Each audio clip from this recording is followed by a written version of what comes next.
கடன் வாங்குறோம் அப்படின்னு சொன்னா நிச்சயமாக அதுக்கு பல தேவைகள் இருக்கு. இப்ப நம்ம பொதுவான தேவைகள் என்னன்னா, நான் அதிகமா இந்த உலகம் சார்ந்த விஷயத்துக்கு தான் இருக்கு. இப்போ வறுமையில இருக்காங்க, அவங்க அதுல இருந்து விடுபடணும்னு சொன்னா கடன் வாங்குறாங்க. மிடில் கிளாஸ் ஃபேமிலியா தான் இருக்காங்க, அவங்க அடுத்த தரத்தை உயர்த்திக்கணும்னு நினைக்கிறாங்க.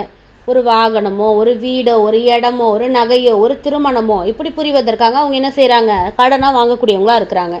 அப்போ தன்னுடைய வாழ்வாதாரத்தை உயர்த்திக்குவதற்காக பல சாக்குகளை வச்சு மனிதன் கடன் அப்படிங்கிற விஷயத்துல போய் விழுந்துடுறான். நம்ம கடனை வாங்கிட்டோம் அப்படின்னு சொன்னா மேபி நமக்கு கடனை திருப்பி கொடுக்க முடியாத ஒரு சூழல் ஏற்படும் போது அவன் கடன் படும்போது பொய் பேசுகிறான், வாக்குறுதி தந்துட்டு அதை என்னது நிறைவேற்றாமல் இருந்து விடுகிறான்.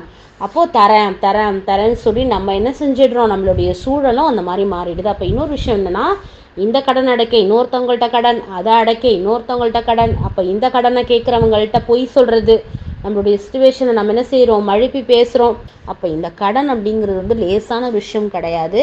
அல்லாஹ்விடத்துல மிகவும் நம்ம என்ன செய்யணும், அல்லாஹ்விடத்துல நம்ம பாதுகாப்பு தேடணும். நமக்கு தேவைக்கு ஏற்ற செலவுகளை நாம் செய்யும் பொழுது கடனிலிருந்து விடப்படலாம். நம்மளுடைய அனைத்து தேவைகளையுமே அல்லாஹ் நம்மளுடைய சம்பாத்தியத்திற்குள் அதை பூர்த்தியாக்கி தருவானாக அப்படின்னு சொல்லி தான் நம்ம துவா செய்தவர்களா இருக்கணும். கடனே இல்லை, நாங்கள் நல்லா தான் வாழ்ந்துட்டு இருக்கோம், கடன் வாங்குற அவசியம்லாம் எங்களுக்கு வராதுன்னு நம்ம சொல்லி நம்ம அந்த துவாவை கேட்காம இருக்கக்கூடாது.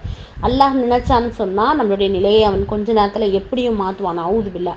அப்போ அல்லாஹ்விடத்தை நம்ம அதிகம் என்ன செய்யணும், பிரார்த்தனை செய்யக்கூடியவர்களா இருக்கணும். இந்த துவாக்களை நம்ம மீண்டும் மீண்டும் கேட்கக்கூடியவர்களா இருக்கணும்.